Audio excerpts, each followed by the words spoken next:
Okay, I have started the recording. Incentives really do work. I have evidence because I told you I'd give you points if I forgot.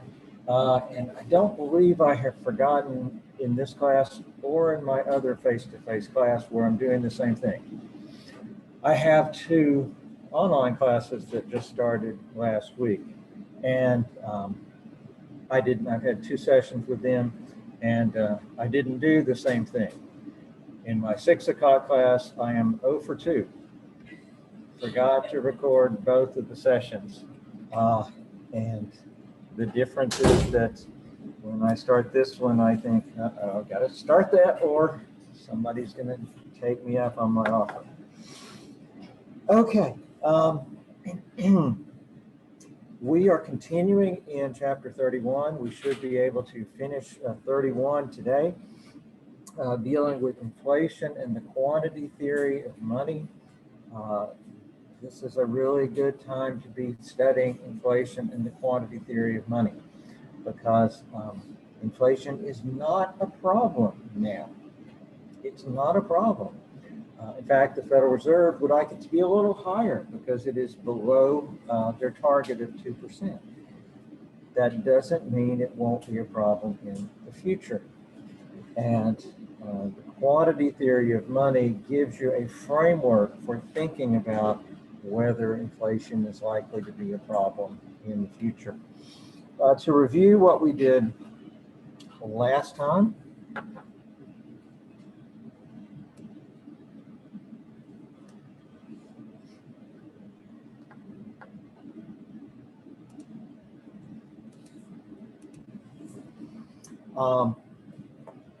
we talked about three things, really. We had three equations. And people have trouble with this. They get them confused. They don't realize what each one is doing.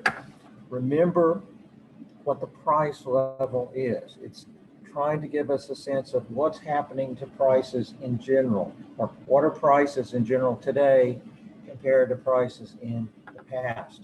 And we talked about several price index numbers. The CPI is the one that is used most often, the Consumer Price Index. What is it? It's a ratio.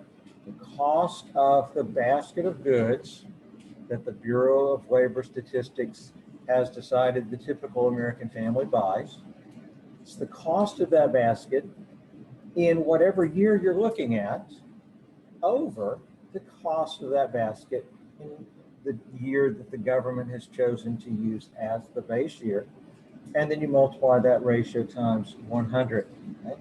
So if you calculate the CPI for the base year, then you've got the cost of the basket in the base year over the cost in the base year. The ratio is 1, so the CPI would be 100. And then if prices go up then in the next year, then the numerator is going to be bigger than the denominator, so that ratio is going to be greater than 1, and the CPI is going to be greater than 100. So we can look at the CPI and instantly tell how prices in that year compare to prices in the base year. For example, if you knew the CPI in a particular year was 200, then you would know prices are twice what they were in the base year. Okay? With 300, then you know, well, they're 3 times what they were in the base year. So price index is very useful. Don't confuse the price level with the inflation rate. The inflation rate is the rate of change of the price level. So when we're having inflation, that means that the price level is going up, and the inflation rate for any given year is the rate at which the price level is changing, and you calculate that as the change in the price level between end of one year and the end of the previous year. And then that change is divided by the initial price level to put it into percentage terms. So whatever number is here, you put that same number here. Notice we're not worrying about what is the base year. When you're calculating the inflation rate, the base year doesn't show up here at all. And then the third thing we did, we said, anytime we compare prices in 1 year or dollar amounts of any kind, whether it's GDP, whether it's top grossing movies, people's salaries, minimum wage, if it's a dollar amount to compare in different years, you have to adjust for inflation. And we saw that it's not hard to do that. When you want to compare dollar amounts in different years, for any, it doesn't matter what the years are. If you're starting out with an amount in terms of year one prices, and you want to convert into an equivalent amount in year two prices, you just take the original amount, you multiply by a ratio of price index numbers, okay? CPI for 1 year over CPI for the other. You do have to remember which goes in the numerator. And in the numerator, you put the CPI for the year that you're converting into. In the denominator, you put the CPI for the year that you are starting with. Okay? So it doesn't matter what the 2 years are. It's a very general equation that we can use. We saw in our example that comparing Kennedy and Bush, in terms of dollars received, Bush got 4 times as many dollars. But in terms of purchasing power, Kennedy got 50% more. So we have to adjust for inflation, or our conclusions are going to be meaningless. And here's an example. When I got my first job, I was paid minimum wage, 1975, and the minimum wage was $2.10 an hour. And that sounds really, really low. In 2016, which is the last time I did this calculation, the minimum wage was $7.25 an hour. So minimum wage workers got paid a whole lot more in 16 than they did when I was working. But that's in nominal terms or dollar terms. What do we need to think about? We need to think about the effect of inflation. The question we need to ask is not how many dollars did you get, but what was the purchasing power of those dollars? And to make that comparison, we could take the 2016 wage, convert into $75, or you can take the $75 and convert into 2016. Doesn't matter. You get the same conclusion about who had more purchasing power. And if you look up the data, you find CPI in 75 was 53.8, which tells you in 75, the price level was about half of what it was in the base year, whatever year that is. We don't really have to know. But since it's below 100, that means that prices were below what they were in the base year. The CPI in 2016 was 240. It's more than twice what they were in the base year. So prices were close to what? Were over 4 times as high in 2016 as they were in 75. So somebody working at minimum wage in 2016, they were getting a lot more dollars, but prices were a lot higher. They had to get more dollars just to have the same purchasing power. So we should look at that and wonder, well, was that higher minimum wage, was that enough to maintain even the same purchasing power as 210 and 75? And you don't know until you do the calculation. And to do the calculation, you would just plug into our equation here. You would put, let's say we're going to convert from the 75 minimum wage, convert it into 2016 dollars. So you take the 75 minimum wage times the CPI for 2016 over the CPI for 1975, and that would give you how much you would have to earn in 2016 to have the same purchasing power as my $2.10. And when we do that, we find that my minimum wage of $2.10 was actually equivalent to $9.37 in 2016. So I was getting a whole lot less in terms of dollars, but in terms of purchasing power, that my wage was actually higher. Again, we see the importance of adjusting for inflation. And especially since inflation has been low recently, it's very easy for people to think, oh, inflation's not that important. Okay? But even at an inflation rate of 1.5%, when it continues year after year, it does make a very significant difference. Okay, quantity theory of money we started on last time. Just review a little bit of what we said. What it does is identify the relationship between 4 variables: money, velocity, real output, and prices. Why is it important? Because it illustrates the critical role of the money supply in determining, maybe I should say influencing, the inflation rate. And we said that this is sometimes called the quantity equation. MV equals PYR. You want to be sure you remember that equation and you know what it represents. M is just the money supply. That's how much money exists in the economy. Okay? Once we get over to chapter 34, we will start talking about how much money is there in the economy and how does it change over time? What causes the money supply to change? Those are really important questions. P is just the price level, such as the CPI. V is the velocity of money. That's the new variable that's a little tricky to understand.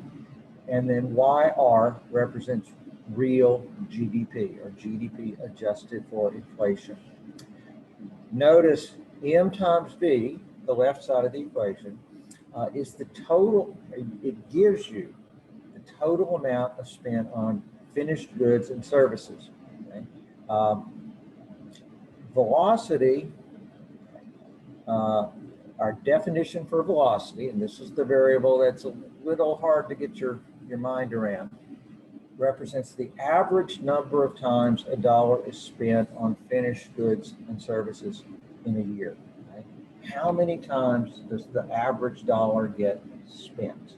Okay? That's what velocity is giving you. And that's not something you can just go out and observe. Okay? It has to be calculated. So we've got M times V. M is the number of dollars we have in the economy. V is the number of times that the average dollar is spent during the year. So if you have $7 trillion and the average dollar gets spent 3 times, then that means you're going to have $21 trillion of spending to purchase the output that was produced. Okay? So M times V gives you total spending to purchase output during the economy, or during the year. Okay? The quantity theory of money starts with that equation, okay, which is, the equation is not controversial. Okay? The equation has to be correct. It's a tautology because velocity is actually defined in terms of those other variables. Okay?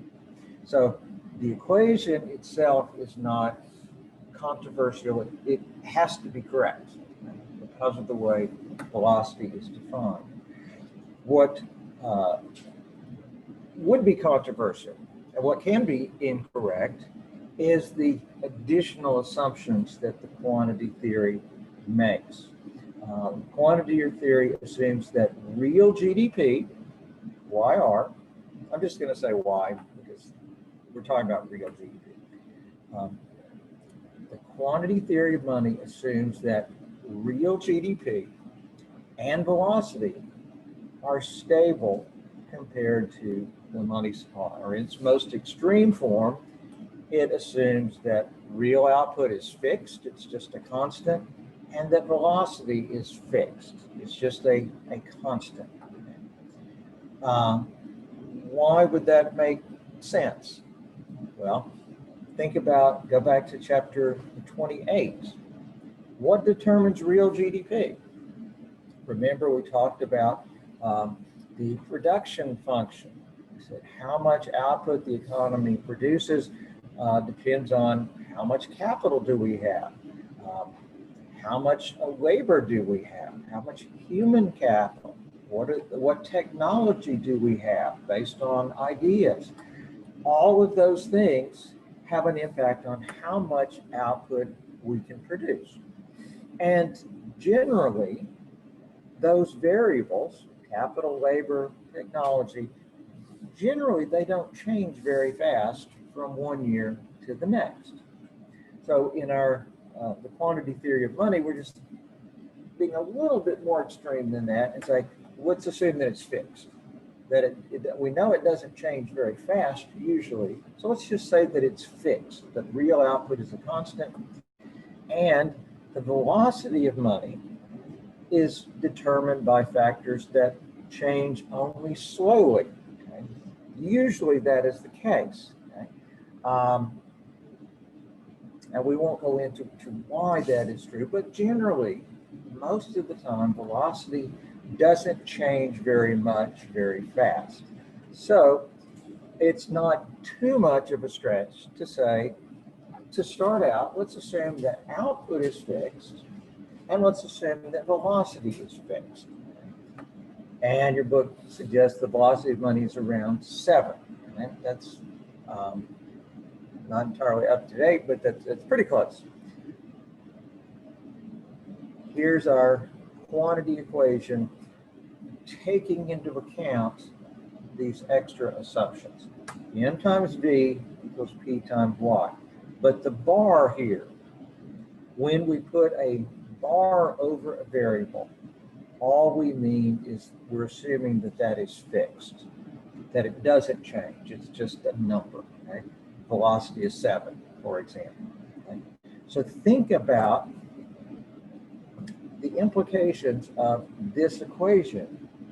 If V is just a constant, a fixed number, and if real GDP is just a number, okay? It's fixed, okay? Then what does that tell you about the relationship between M and P? If you think about basic math. If you double the money supply, well, that means you are multiplying M by 2. If velocity is fixed, then that means that you have multiplied the left side of the equation by 2. And if you multiply the left side by 2, what's going to happen on the right? It's going to be multiplied by 2 as well. And if real output is just a constant, that means if the money supply doubles, the only thing that can adjust is prices. So if the money supply is doubled, prices double. If the money supply goes up by 10%, prices go up by 10%. You have 10% inflation. In this kind of extreme form of the quantity theory, there is an exact relationship between money growth and the price level. Okay? In fact, in this extreme form, the inflation rate will just equal the rate of growth in the money supply. So if the money supply is growing up by 5% a year, you're going to get 5% inflation. That's not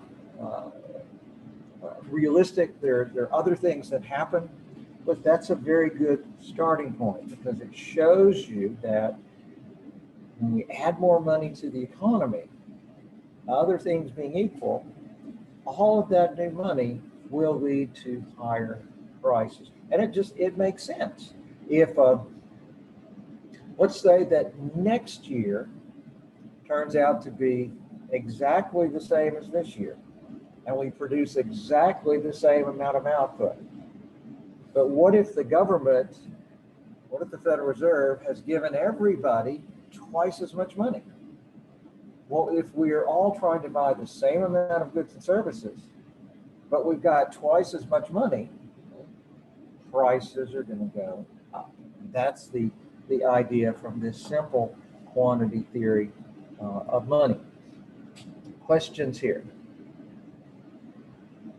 It's really important to grasp that basic idea, foundational idea.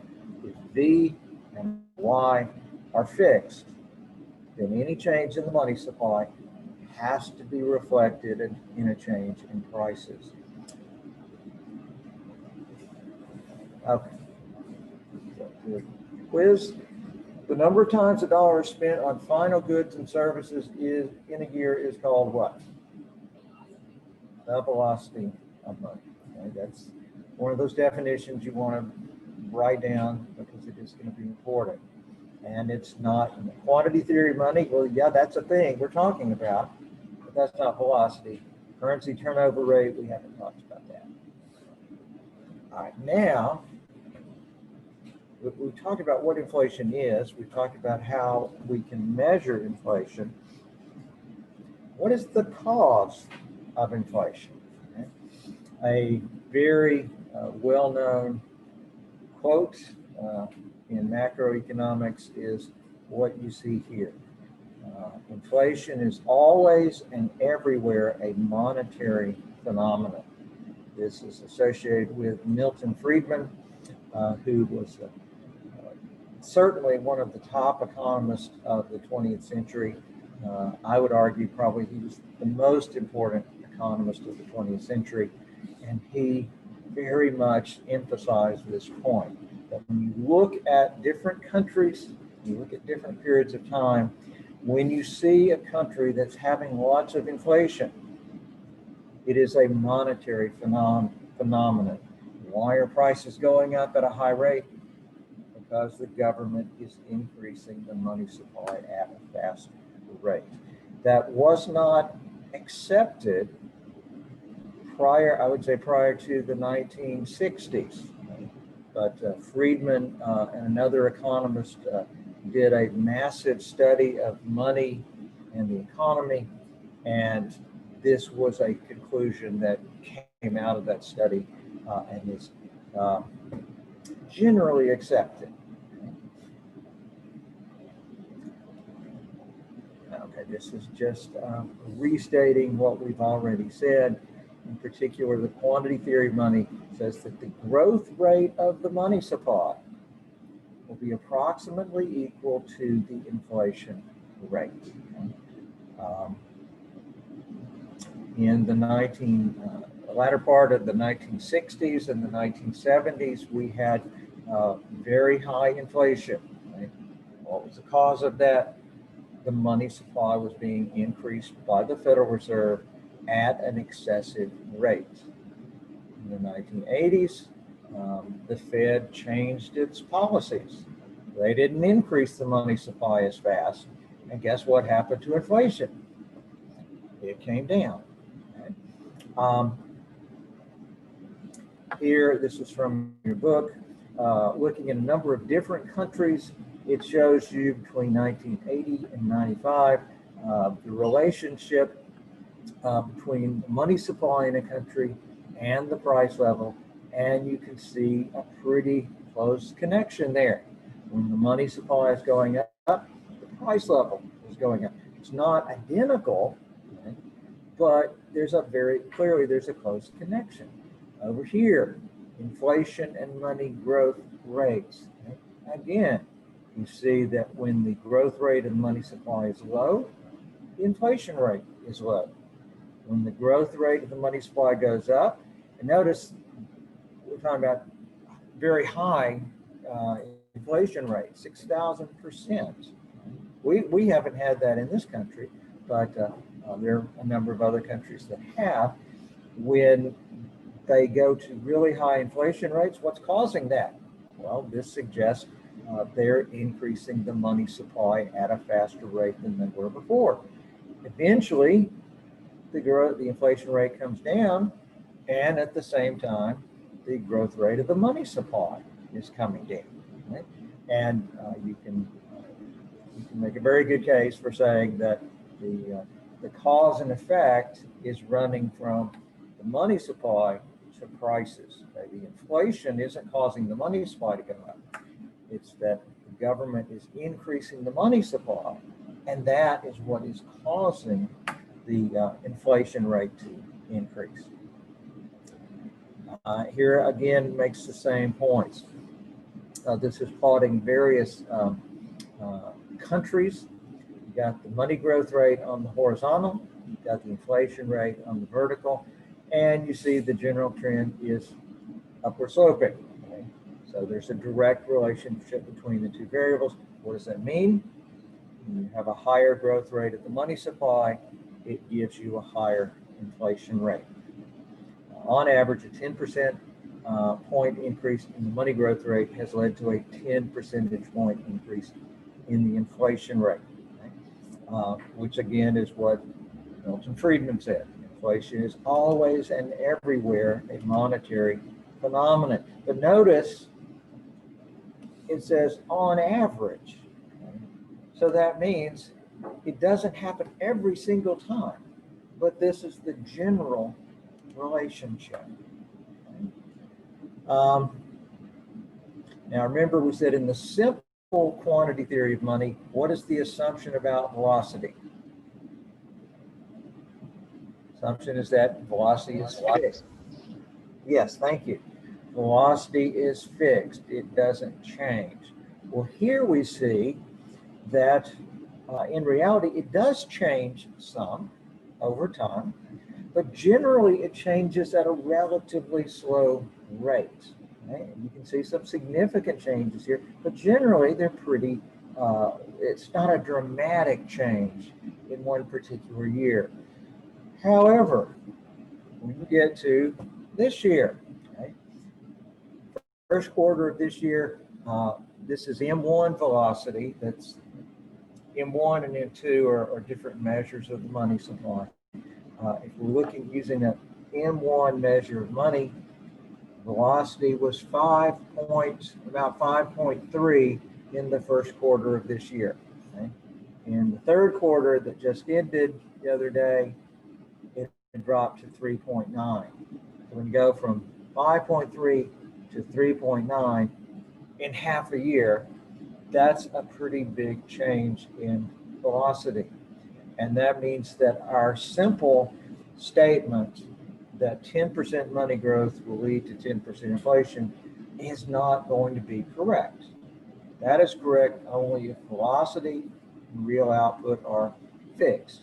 And here clearly velocity has changed. And so figuring out what inflation is going to be becomes significantly more difficult.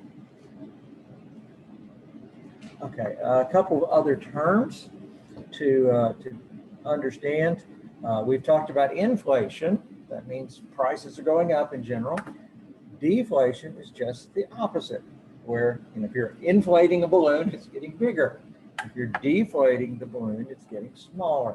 So deflation is a decrease in the average level of prices, or you could say it's a negative inflation rate. With inflation, every time you go to the store, in general, everything costs more than it did before. With deflation, you go to a store this week and things are cheaper than they were the year before or the month before. Deflation from the consumer's perspective seems like, well, wow, that would be great. Every time you go to the store, everything's cheaper. Okay? If you have deflation, what's happening to the purchasing power of money? If prices are going down, purchasing power of money is going up, because it means $1 will now buy more stuff. So from the consumer's perspective, it seems like, well, wow, that would be great. Problem is that deflation tends to correspond to periods of depression.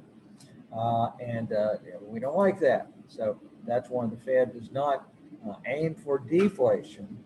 Their target is to have a low inflation rate of 2%. Okay? Ideally, in a perfect world, we would say they should shoot for zero inflation. That would be perfect price stability. But they're afraid that their control over inflation is not all that precise. They're afraid that if they shoot for 0, we might get deflation and get into trouble. So they shoot for 2% inflation to make sure that we don't go below 0. So that's deflation. Notice a related term, disinflation. These are different things. Okay? The deflation, the price level is going down. Disinflation is where you have a reduction in the inflation rate. So what would be an example of disinflation? What kind of report would you hear that tells you, oh, we're experiencing disinflation?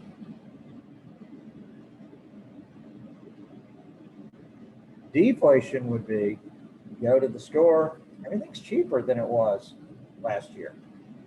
Disinflation simply means that the inflation rate is coming down. For example, in 1980, the inflation rate hit 13.5%. It had been increasing. Then after that, the inflation rate came down.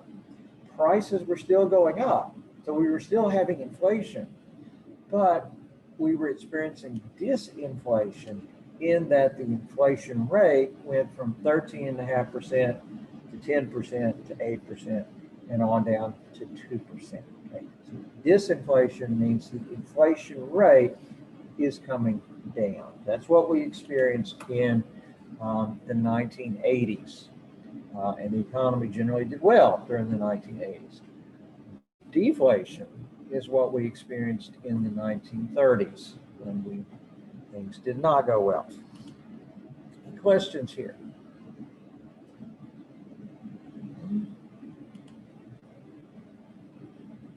What does an increase in the money supply do? How does it affect the economy? We have one little slide to summarize the effects. We'll get over to chapter 35, we'll have a whole chapter to talk about what those effects. But to give you the bottom line, the end result is that when we have an increase in the money supply in the short run, if it's unexpected, that can boost the economy. That means the economy can grow faster. GDP can increase faster than it otherwise would have. Right? That's the short run. In the long run, money is said to be neutral. That means when we have an increase in the money supply, in the long run, it is not going to lead to more output. It's not going to have any effect other than to raise prices. Okay? That's a very quick summary statement of how money affects the economy. All right, the cost of inflation. What are the problems that inflation causes? It's not good enough to say, well, when you have inflation, everything costs more, okay? Because when we have inflation, generally incomes are going up at the same time. So if the cost of goods and services goes up by 10%, but your income goes up by 10%, how's that a problem? We have to think more carefully about the problems that inflation causes. And we're going to identify 4. There is price confusion and money illusion. We'll go through this in just a second. Second, inflation redistributes wealth. That means some people are going to gain and some people are going to be hurt. And it's not obvious who the winners and who the losers are. 3, inflation interacts with other taxes. When the inflation rate goes up, that automatically causes some taxes to increase. We'll see how that works. And then 4th, inflation is painful to stop. said that 1965 to 1980 is often called the Great Inflation. It was just getting worse and worse and worse. In the early 80s, the Federal Reserve changed its policies, cut back on the growth rate of the money supply, and inflation came down. That was a very good thing. But when they did this in the early 80s, we went into a very severe recession and unemployment went over 10%. Okay? So once an economy adjusts to inflation, to get rid of it usually requires going through a recession when millions of people are going to lose their jobs. And that's what happened in the early 80s. Okay, start with number one, price confusion and money illusion. Inflation makes price signals more difficult to interpret.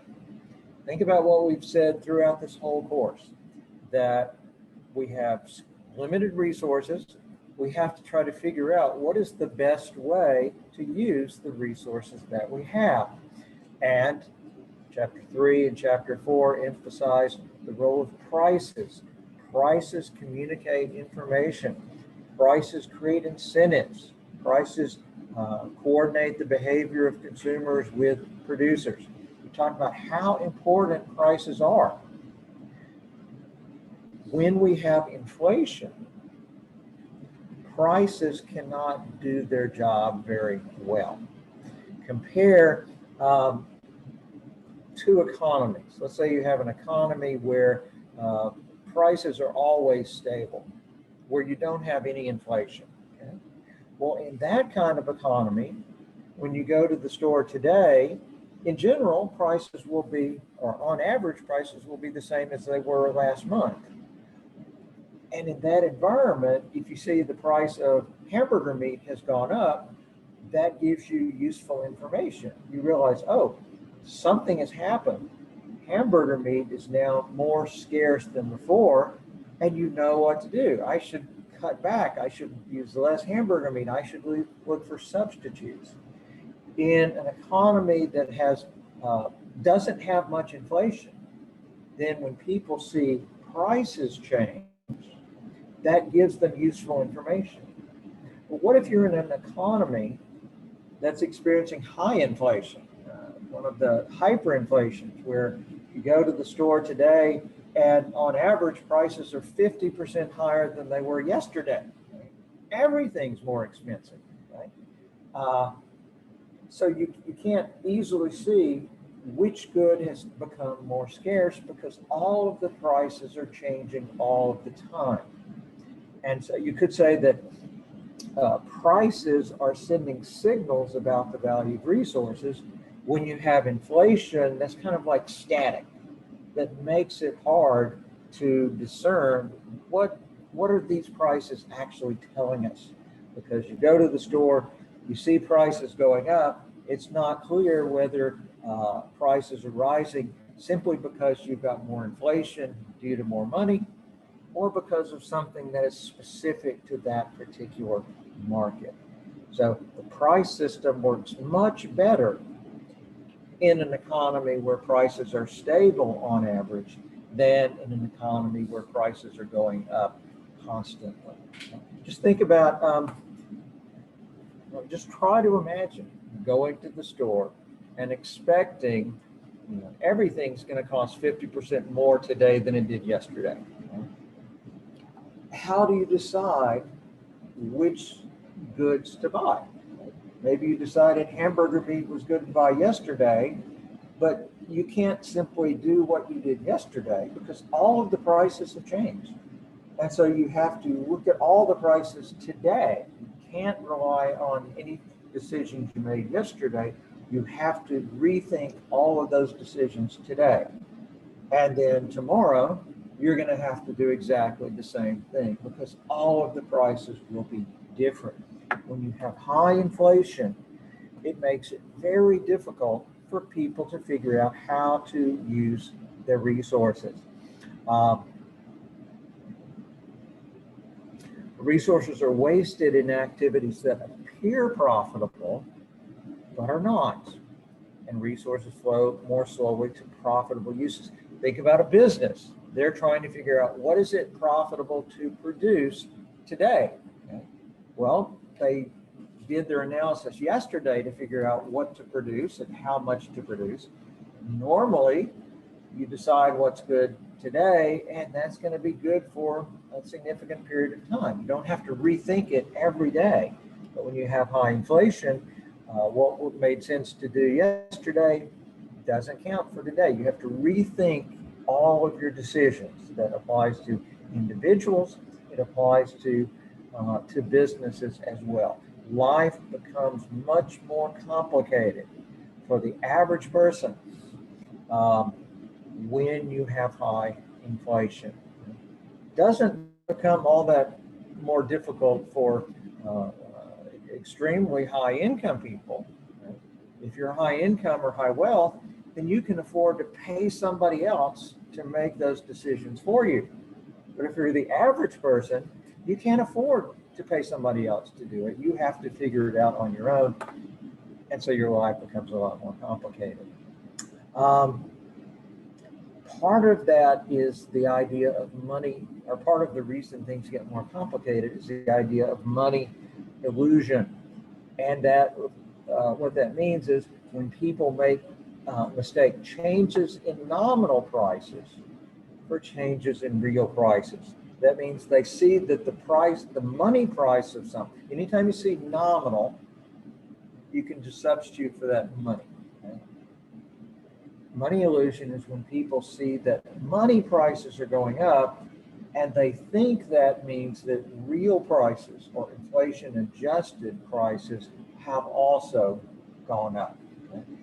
And it's very easy to avoid, or it's very hard to avoid money illusion when you have high inflation.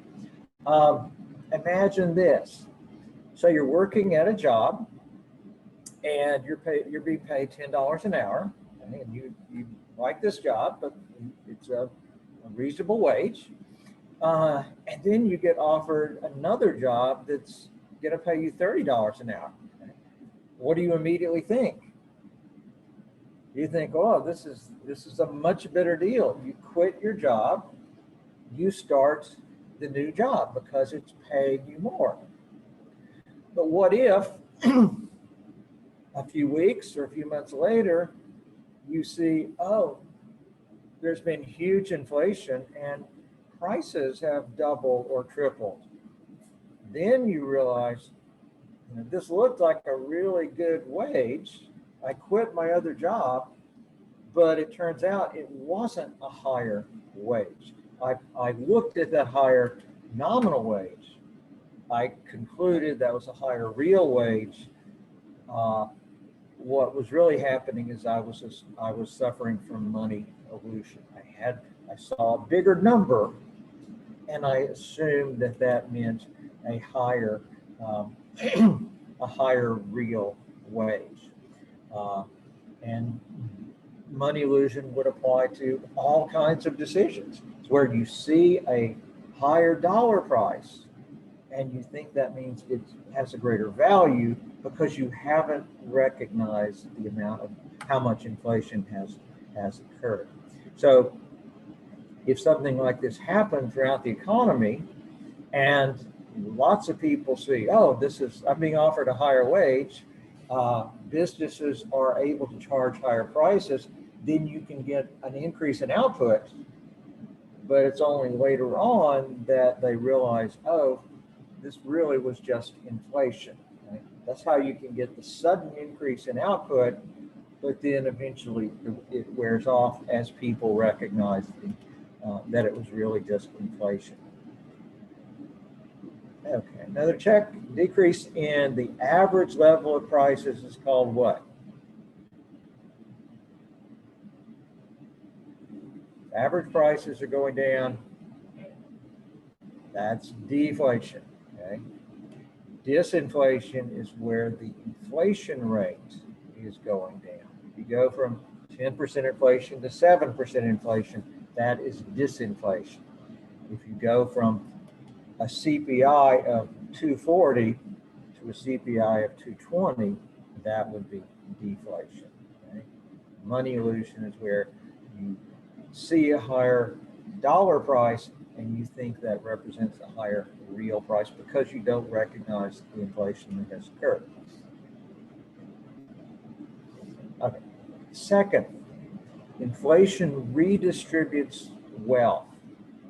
And this is something that's very important and is not obvious until you think about it. Inflation is a type of tax that transfers real resources from citizens to the government. Okay? When the government is increasing the money supply, that is giving the government more control of real resources. Just imagine that you had a printing press. That would be kind of nice. Imagine that you've got a printing press in your basement and you can just print up any amount of money you want. Your car is not, it's getting old. You think, boy, I'd really like to have a Mercedes, but I don't have the money. But I do have a printing press. So you just print up enough money to buy that Mercedes and you buy it with that new money. You have benefited. Okay? But who was hurt? That new money didn't create a new Mercedes. Having that new money increased your purchasing power, but that means that somebody else's purchasing power is going to go down. You're able to buy the Mercedes, but that means that somebody else who would have been able to buy that Mercedes isn't going to get it. Okay? When you have the government increasing the money supply and causing inflation, that is in effect a tax because the government is getting more resources and the citizens are getting fewer resources. Just think about what a tax is. When the government votes to raise taxes, right, that means the government is getting more resources and private citizens are getting less. Well, inflation has been called an invisible tax because with inflation, the government doesn't have to pass a law that raises your taxes. With inflation, the government just increases the money supply through the Federal Reserve. They already have the authority to do that, and that transfers real resources from citizens to the government. Inflation reduces the real return that lenders receive on loans, transferring wealth from lenders to borrowers. And let's go through an example here to demonstrate this. This is really important to understand. Let's say there's something you want to buy and it's going to cost $100 and you don't have that money. So you want to borrow $100. And I say, I've got $100. I'll lend you $100. But you're going to have to compensate me for doing this. And I say, I'll give you a $100 loan for 1 year. You'll pay it back. And the interest rate will be 20%. Okay? Anybody want to take me up on that? No, because you look at that 20% interest rate and you say, that's a really high interest rate. Okay? And in our economy today, it would be. Okay? But it's not necessarily a high rate in every environment. Okay? If there's going to be a lot of inflation, it may be a very low interest rate. It may actually be a negative real interest rate. Let me show you what I mean. Okay? So let's think about what's going to happen. Today, I'm giving you $100. And in 1 year, what are you going to give me? You're going to repay the loan. That's $100. And 20% interest on $100 will be $20.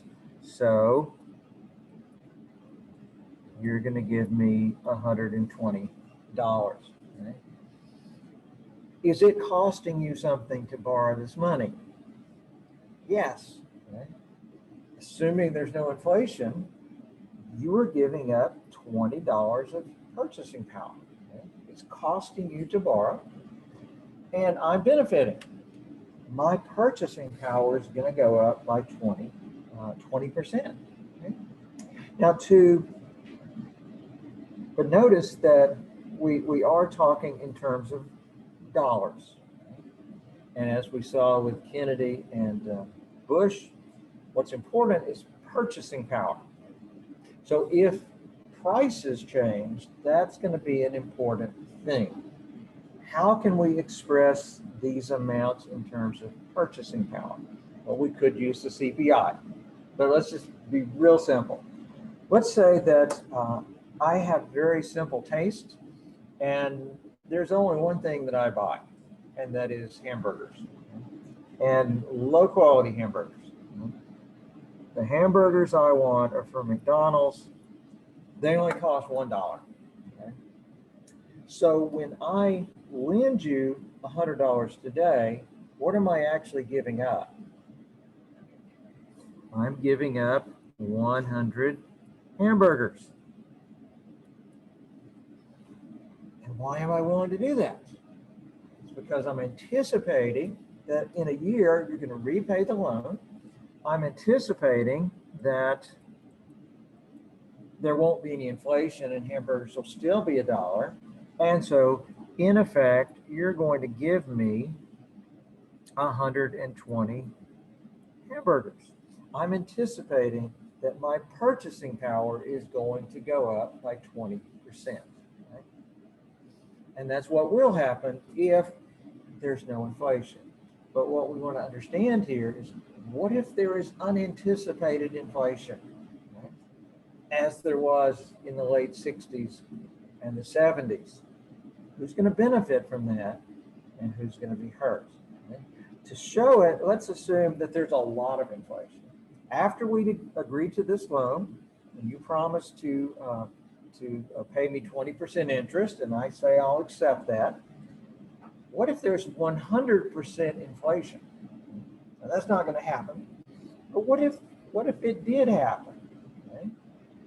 Then the price of a hamburger would tend to go from $1 to $2. Okay?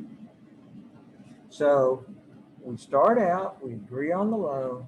I give you $100. You promise you're going to give me $120 at the end of the year. The year passes. This inflation occurs. End of the year, I'm thinking, my purchase power has gone way up. I'm going to get this loan repaid. You give me $120. I go to McDonald's to buy hamburgers. I'm going to buy, throw a big party for all my friends who also like low quality hamburgers. I've got the number of dollars that I expected, but hamburgers cost twice as much. So the $120 that you've given me will not buy 120 hamburgers. It will buy only 60 hamburgers. Okay? Think about what's happening. I'm the lender. We anticipate that when you lend money, you're going to benefit from that. Okay? Your purchasing power is going to go up. Here we see that with unanticipated inflation, the lender loses. The lender's purchasing power goes down. I started out with the equivalent of 100 hamburgers. I make a loan, which is supposed to make me better off, and I end up with 60 hamburgers. I have lost 40% of my wealth. Now you might be tempted to say, well, it's only 40 hamburgers, it's not a big deal. Okay? And if it were only 40 hamburgers, it would not be a big deal. Okay?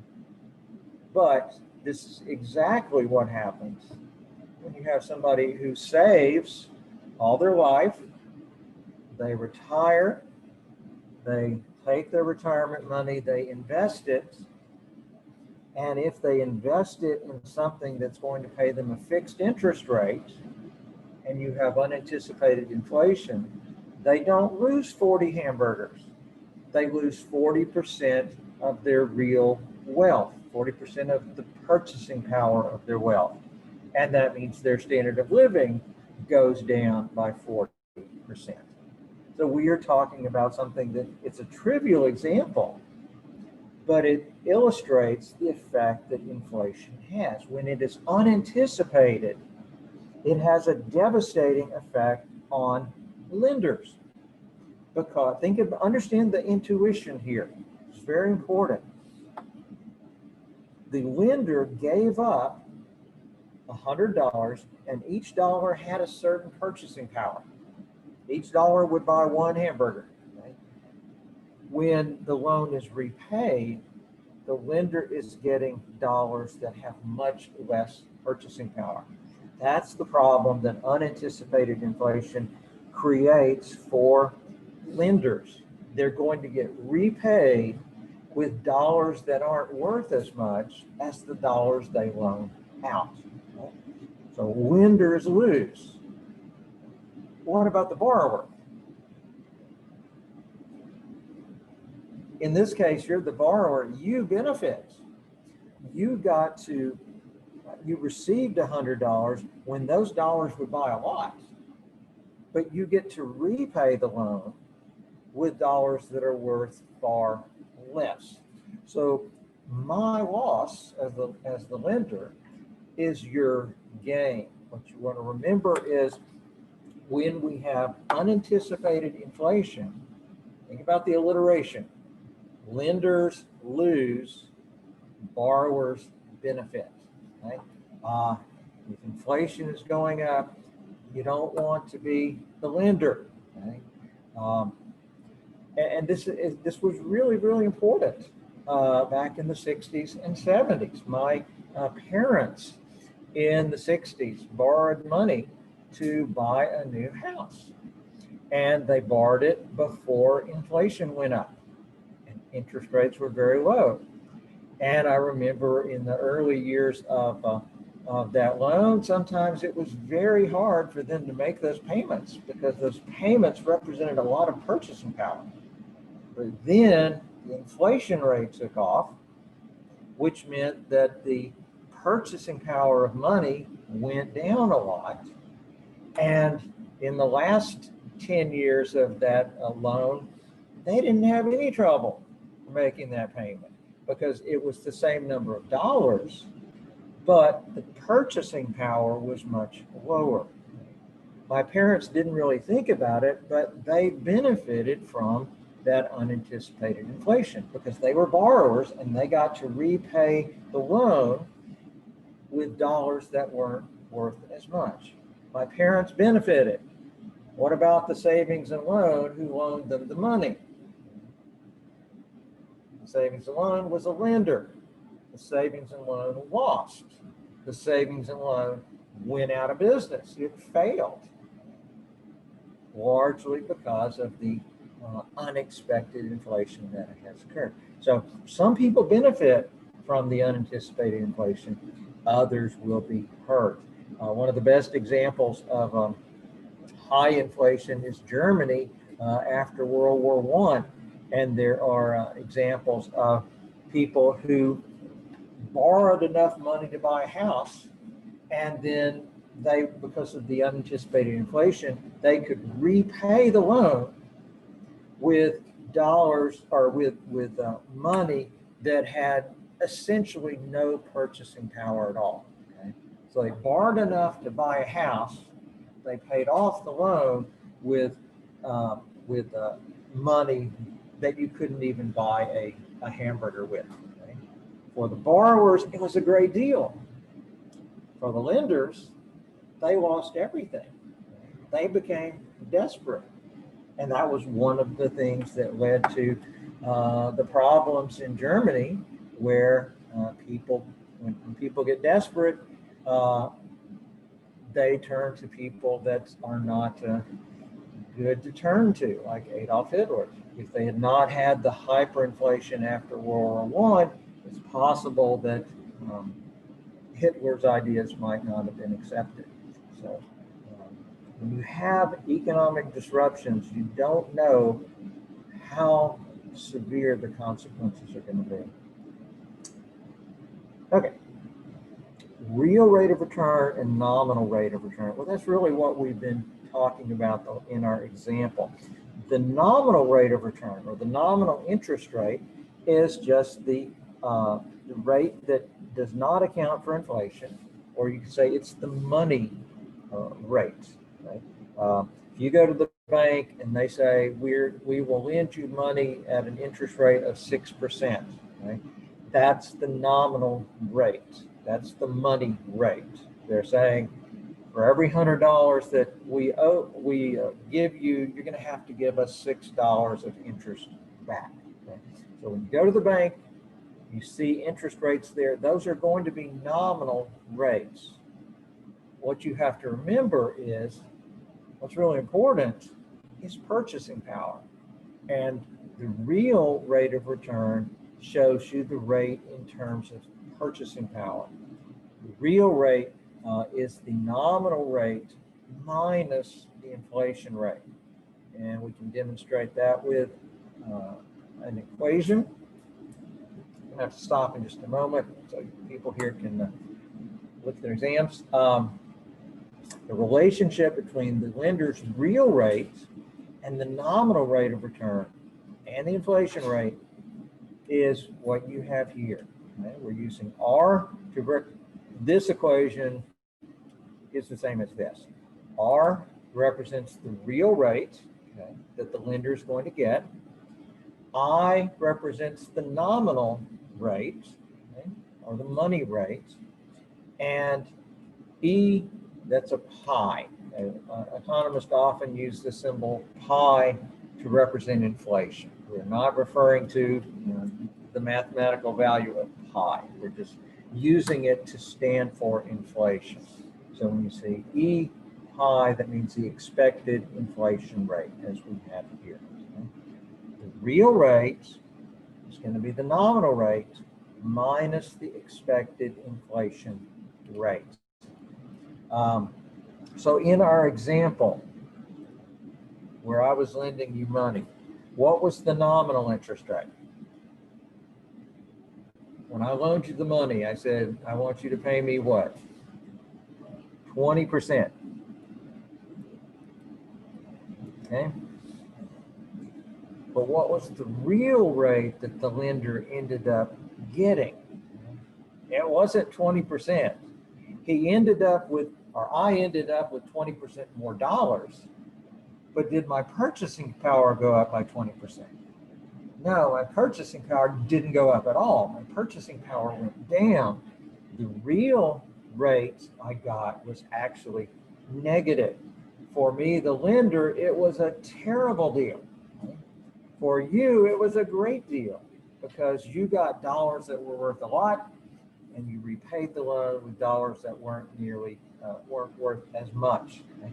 The borrower benefited from the unanticipated inflation and the lender lost. Now, if we've just gone through that, okay, how will lenders react? What are they going to do?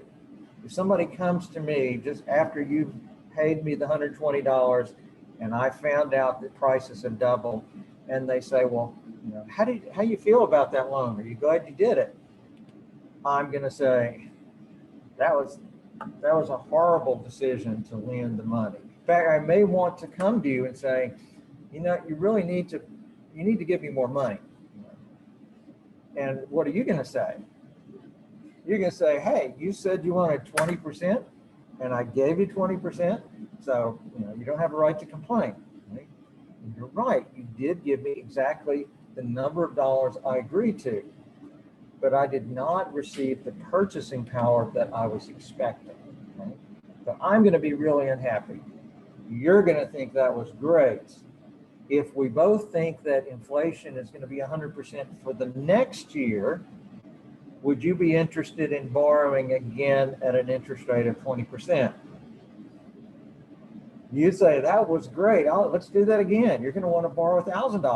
Okay? But as the lender, I'm going to say, no, no, you got a great deal. But now that I know we're going to have high inflation, no, I'll be happy to lend to you, but it's not going to be at 20%.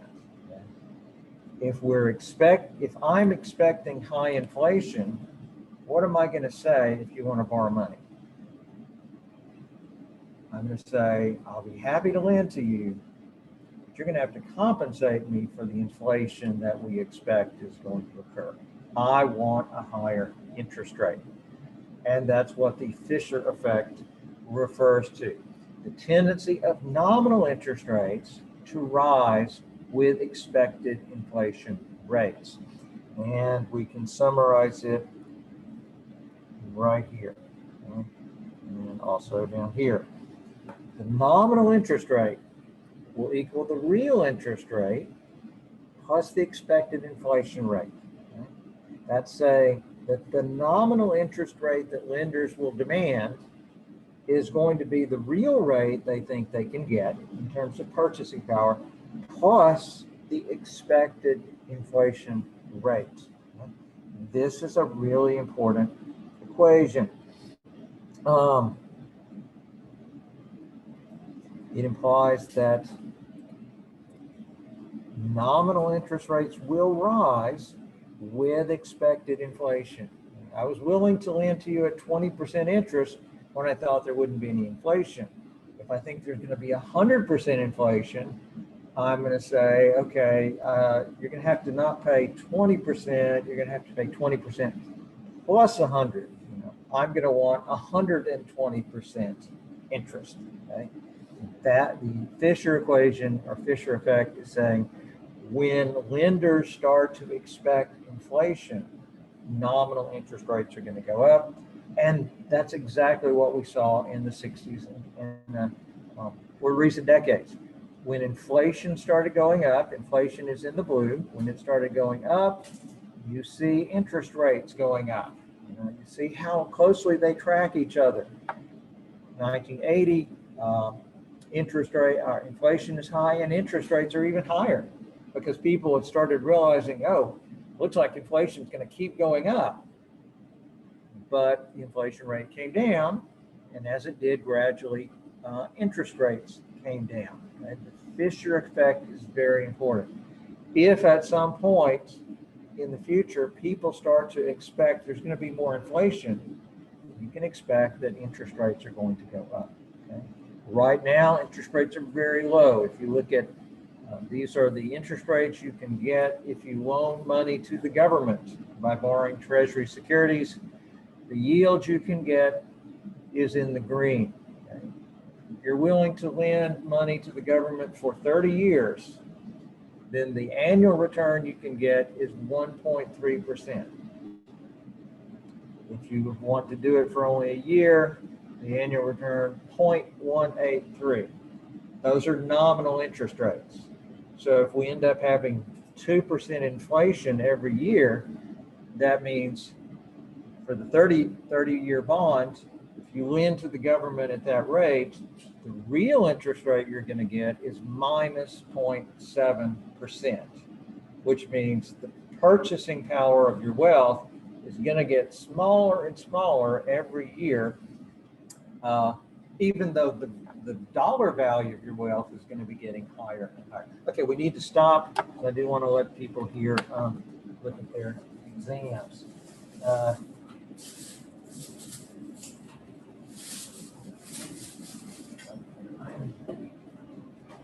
are not any words. I'll just call them out. Lacey, actually,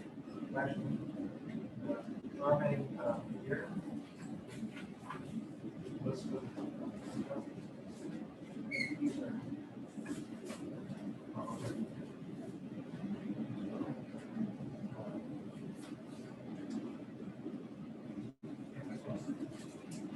do want to get these back before you do it.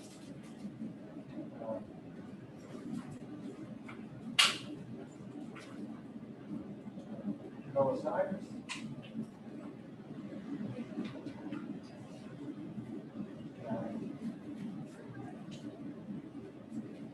Ramos.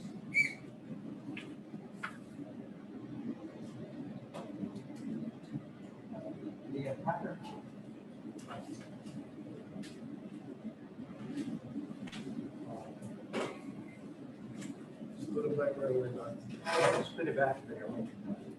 And erase.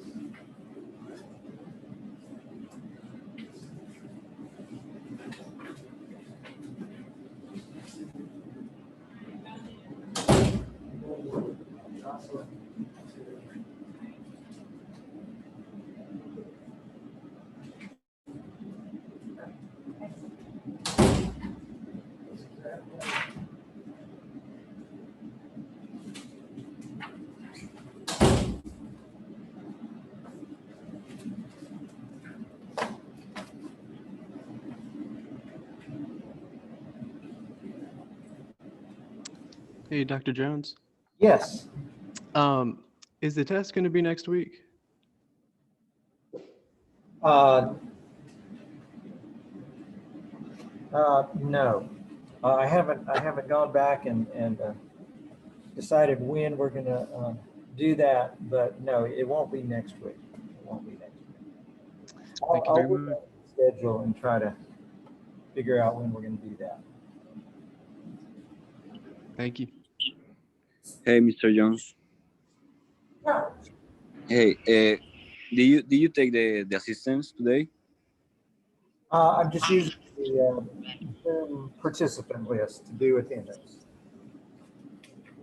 Okay. Okay, thank you. Uh-huh.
Right there. Uh-huh.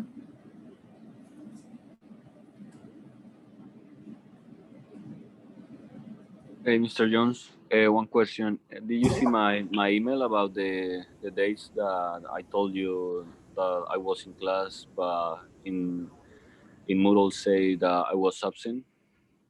I did. I haven't done anything with it, but I did receive it, and I will make a adjustment for that. Okay. Thank you so much. Have a good day. You too.